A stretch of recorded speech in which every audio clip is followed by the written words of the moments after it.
नमस्कार, जय श्री राम। मैं सारिका शुक्ला अपने यूट्यूब चैनल पे आप सभी का स्वागत करती हूँ। आज मैं आप लोगों को एक कहारउआ गीत सुनाने जा रही हूँ। आप लोग सुनिए। चैनल को मेरे लाइक शेयर सब्सक्राइब करिए। कमेंट में आप लोग जरूर बताइए कहारउआ गीत आप लोगों को कैसा लगा।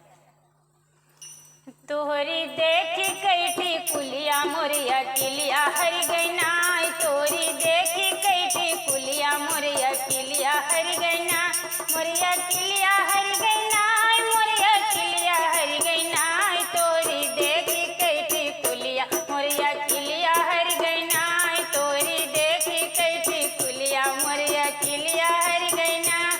हाय मुख में पान नयन माँ काजल नाकी सोहै न दुनिया हो, सोहै न दुनिया हो।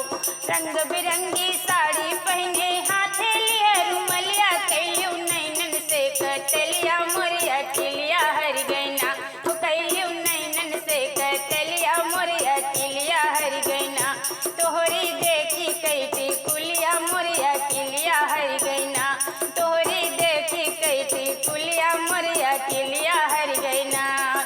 चारों ओर हम तुहै निहारी हेरी खिड़की खोलिया हो, हेरी खिड़की खोलिया, चारी ओर हम तुहै निहारी हेरी खिड़की खोलिया हो, हेरी खिड़की खोलिया हो।